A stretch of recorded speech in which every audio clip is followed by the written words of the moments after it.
Okay.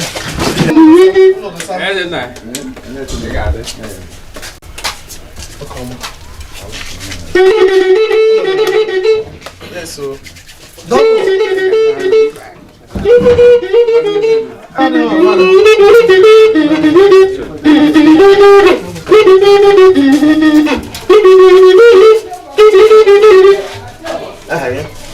Hoje tipo de, né?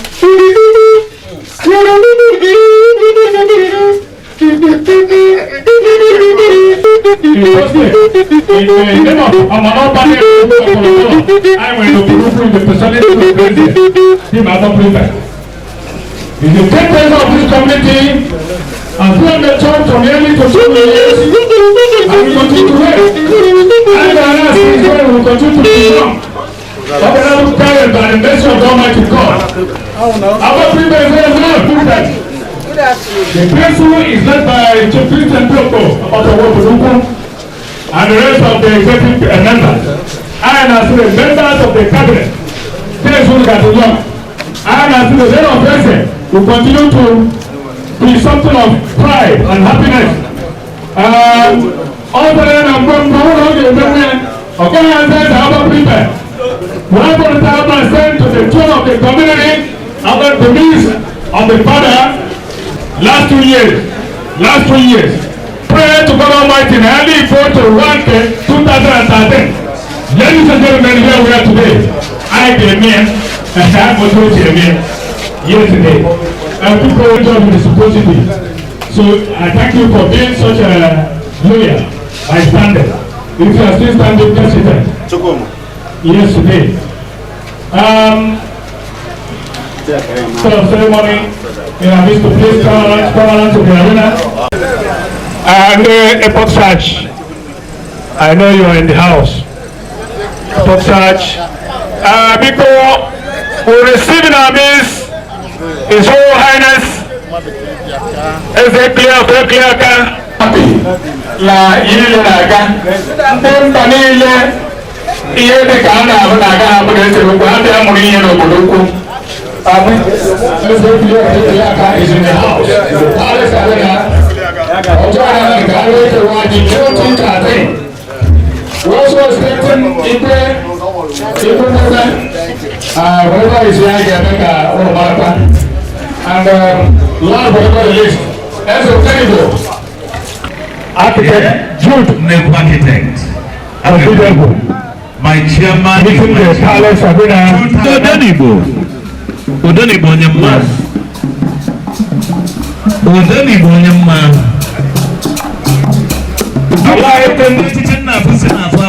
Yes, I'm waiting for the sugar.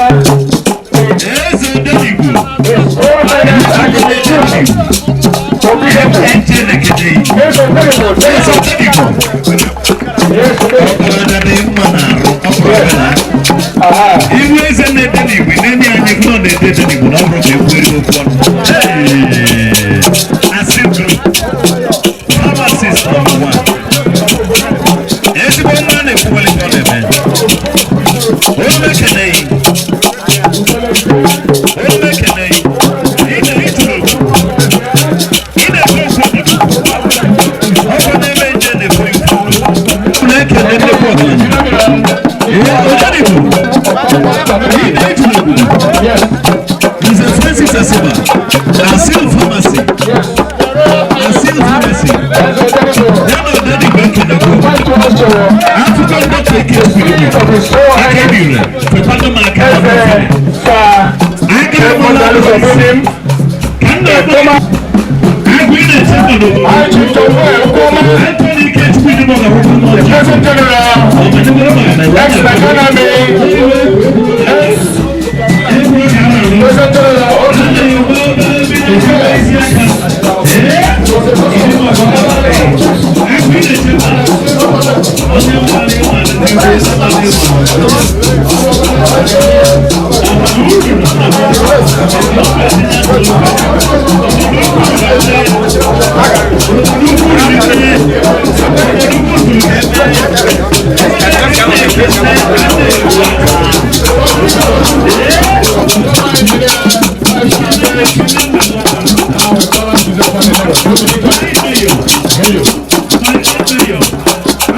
It transform a mogo.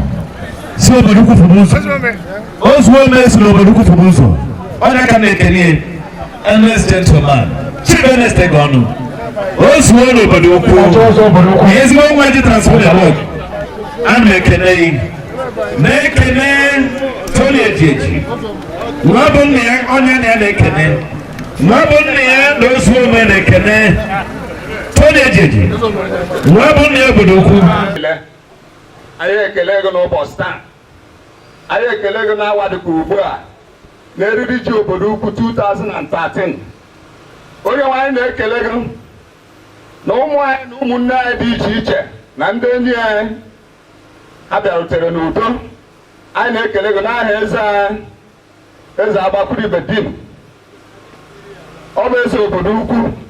A na-asị ka inye ya ndụ n'elu ndụ n'aha Jizọs. Nye ya ahụike n'elu ahụike n'aha Jizọs. Mmemme anyị nọ n'ụbọchị taa bụ ihe na-eme n'afọ. Anyị na-ekele Chineke na o dutere onye ọbụla n'udo. Anyị kelekwara na enwere mmiri ozuzo n'ụbọchị taa maka asị mmiri ebe okwu ọma. Ka mmiri zoro kwa ọbachana ihe ọbụla Oboduku bụ n'uche ha na-eme n'ụbọchị taa ọ na-aga n'ihu. Anyị na-ekele ndị Ọnịsha branch, kelekwa ndị niile bụ ndị host gwere eriri ji ya wee na-asị ndị niile mere ya na ọ gara ha n'ihu. Ndị Ọnịsha branch nke unu ga-aga n'ihu n'aha Jizọs. Ihe niile bụ mkwado unu nwere n'ụbọchị taa ọ ga-agara unu n'ihu. Onweghị ihe mmiri mere, onweghị ihe mmiri mebikwere.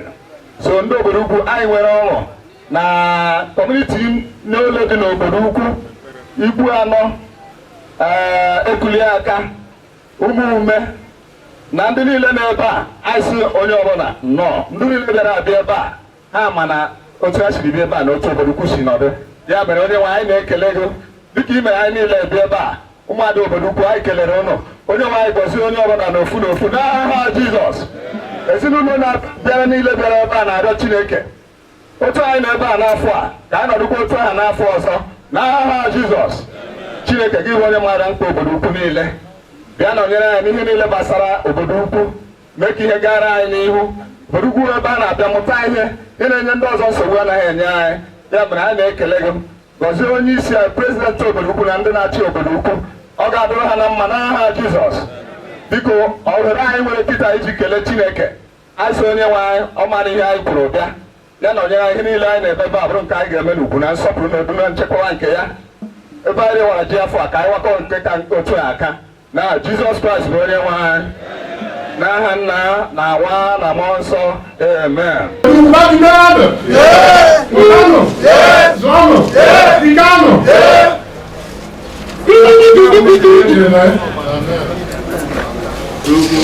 Ọjà bẹ́ẹ̀ ayé ẹ̀rúnyẹ́ ya ayé ẹ̀rúnyẹ́ ya máa kéré jà kíláàsì ikú Ekuliaka. Essa é Ekuliaka, como ele.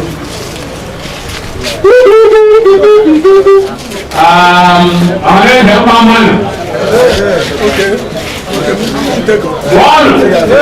Mano. Ekuliaka foi. Ekuliaka foi. É da Agbakwuruibe. Vai telena.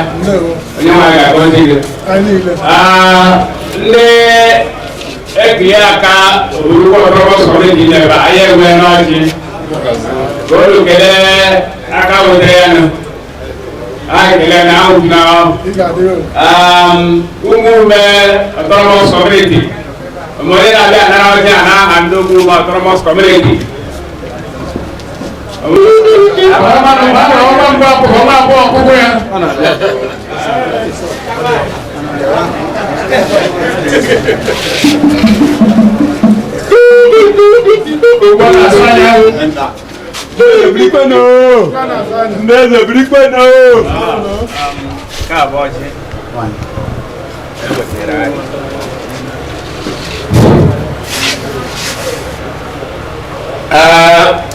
N'aha ndị ụmụume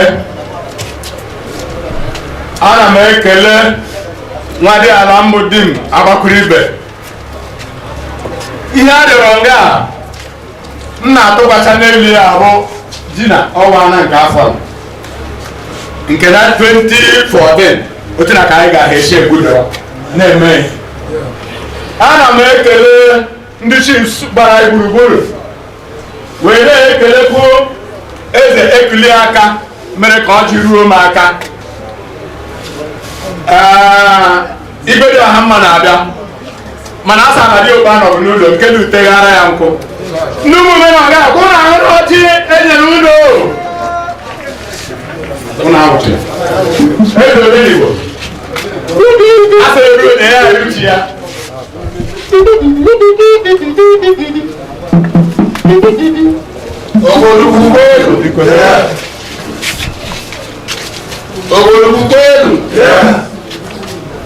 Ogolugbugbelu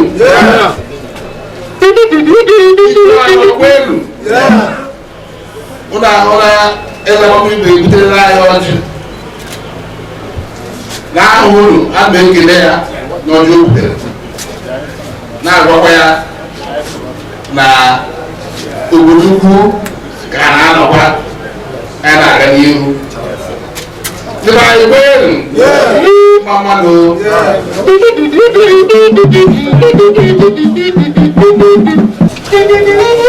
onye nwe na Chineke a na-ekele na ndụ gị mere ka ọ fụrụ ya n'ụbọchị taa. A na-ekele ekele ọ dị ukwuu na-azụ etuto na nsọpụrụ dịrị gị ebighị ebi n'aha Jizọs. Ọgọzi ọjọọ adịghị nsọ ka anyị tata ndụ na-arụ isi ike site na Jizọs Kraịst bụ onye ndu. Nke anụ bi n'Odoka anwụ na eze Agbakwuruibe ọ bụ nze anwụ na ịgba onye nna dị ochie na-ekwu ogene were eje ya. Ekene obi obodo ukwu Agbakwuruibe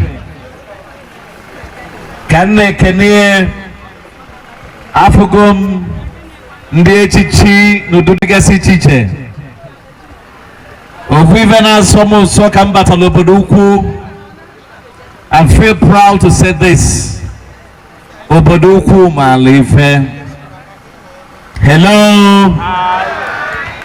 I am excited to say obodo ukwu maala ife. Ndị Igbo na-aba atụkata inu Igbo asị ụzụ na-amara akpụ ogene ya na-egbe anya n'ọdụ. Nna York akpọnitela anyị the one and only cultural troop extra Nigeria Adeze International Troop. Ladies and gentlemen, over now to Adeze. Here we go. Oga Biegu. Who want to see it?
See what the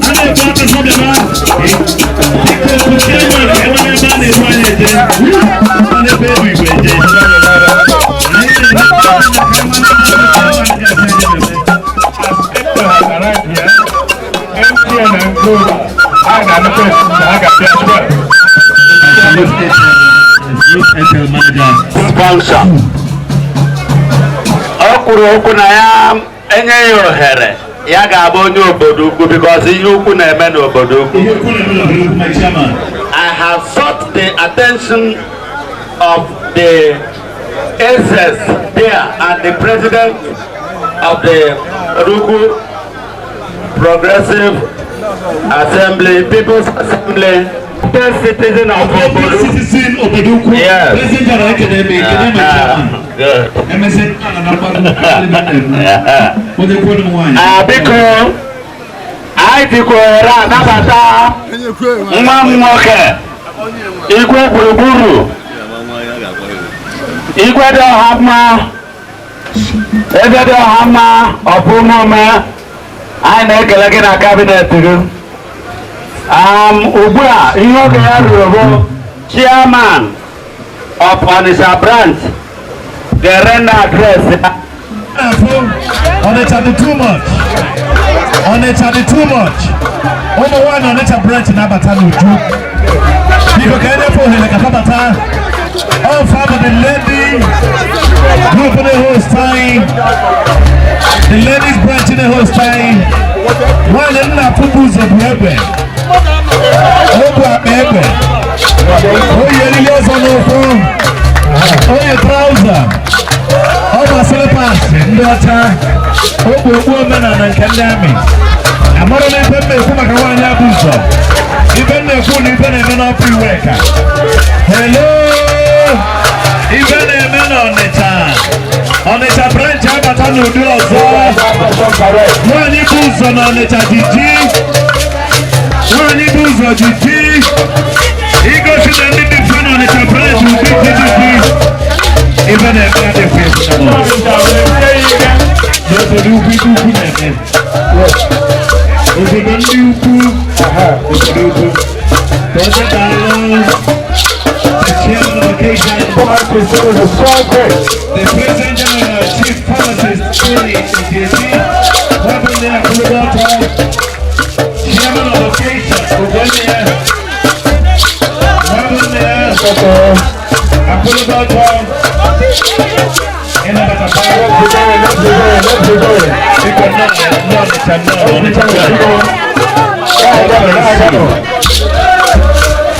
I make a day's international trip. Uno para live in the I'm my friend and my son to be productive.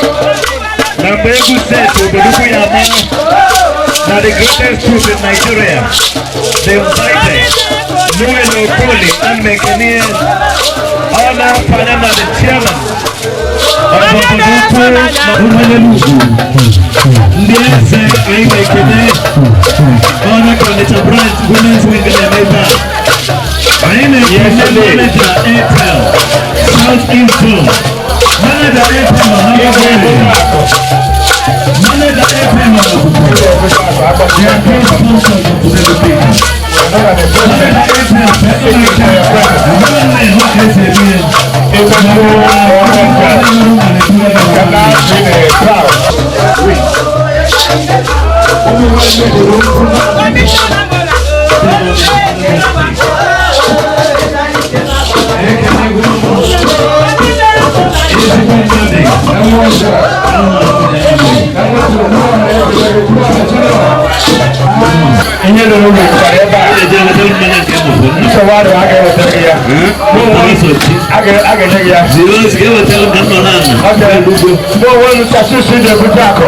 The youngest MC when the Baduku and American said, Dimoria, Papa Malokoro, he said, Dimoria and Kambana Lokuku, Lekene, and a Quatana Waya, Lekene, Chip, and Kobaduku, Lekene, all the whole branch, German. The name of Kobaduku, I don't know.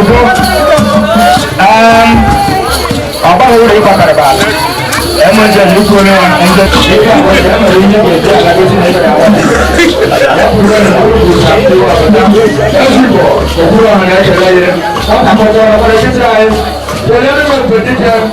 the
Junior spoke well. Coming. Obo number 1 Obodoku Onitsha branch Ekenesia.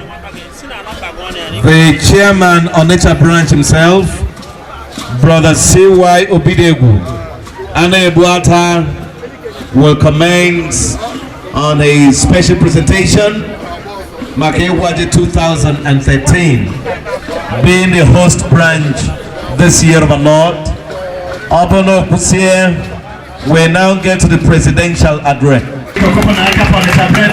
Yeah. Can I get on to address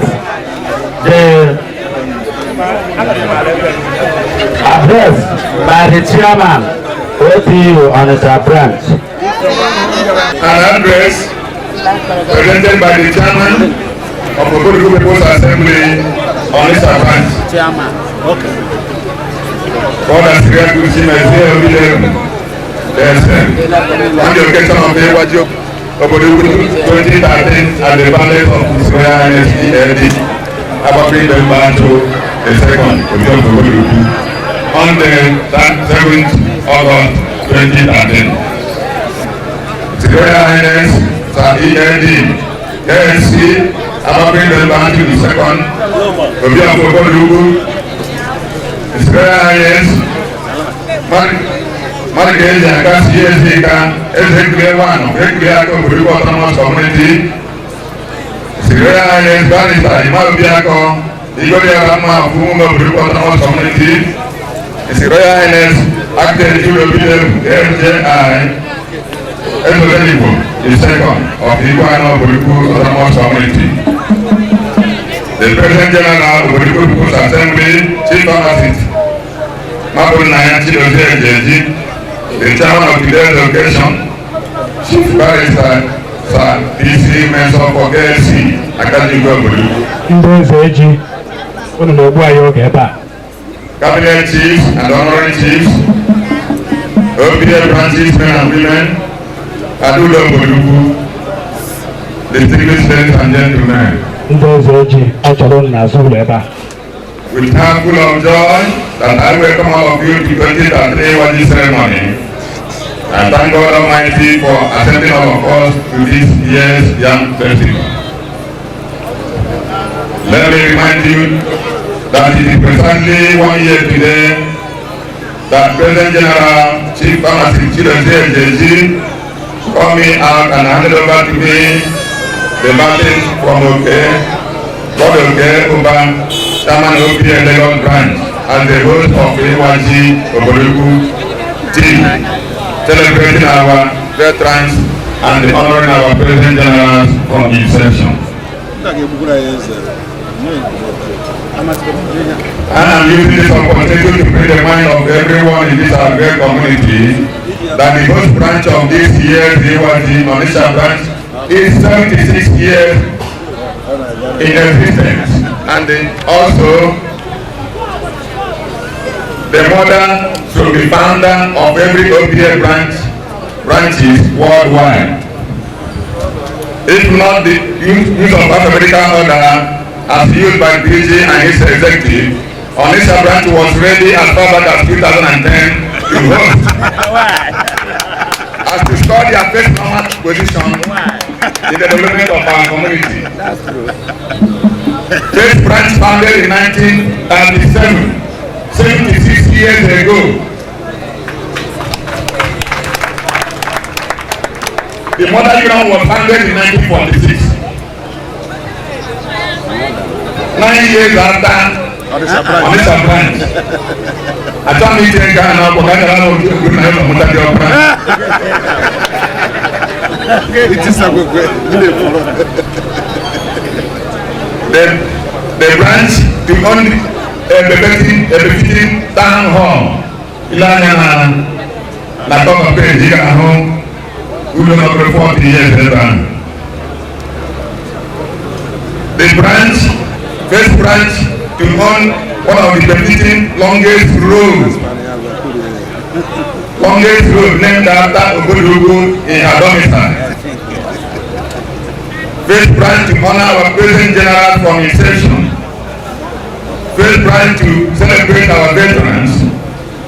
First branch to host AYC with our 4 Royal Highnesses. Why not take one?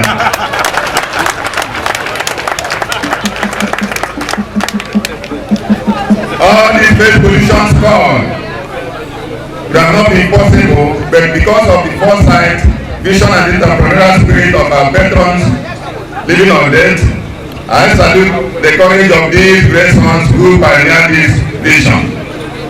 1. Let Chief Agbakwuruibe KSM Edmund 1937 to 1952. Let Mazi Benny Wuchuku 1953 to 1964. Let Mazi Egon Okoro Ajejewerike 1965 to 1974. Let Chief Imoesiobu Mulonyechi 1975 to 1988. Sir Charles B. John KJI 1988 to 1993. Let Chief Mbachu for 1993 to 1995. Chief Philip Oyon KSM Agbakwuruibe 1995 to 2003. Chief Luke Udajamobodo Osonwa 2003 to 2009. Brother Sirakusi Obidebu KSM Anegata 2009 to date.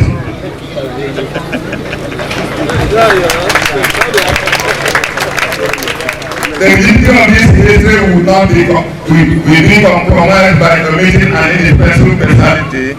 Let Mazi Ansel Pius Serendilo Umugo, FUZ, who helped the patrons of leaders to achieve their goals. Let this autonomous creation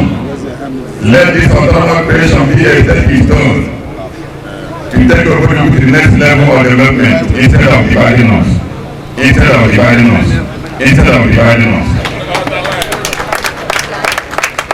My greetings go to the branches for their wonderful support. The executive and the entire members of Agbakwuruibe People's Assembly of Onitsha branch, men and women, for their unalloyed support before and during this 2013 AYG festival.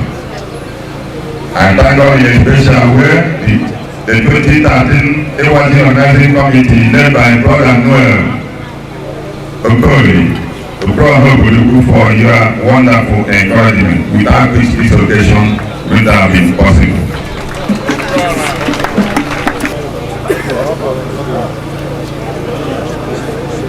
May the good Lord continue to bless, strength, and elevate our endeavors.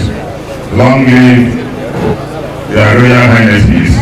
Long live Agbakwuruibe People's Assembly. Long live Imo State. Siriakus Chimezie and Chairman OPA.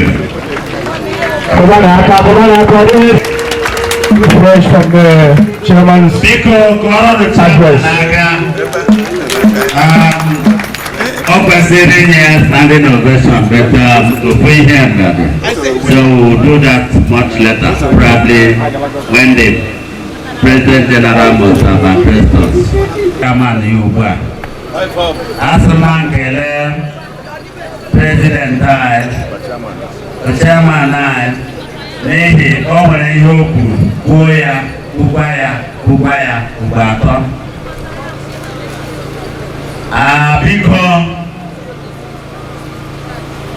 Oboduku no na Chinchi, Roman Niken, Otai Sinoro, Kalo Ibureta. Autonomous community will not divide us, rather it will strengthen us. Autonomous community will not divide us.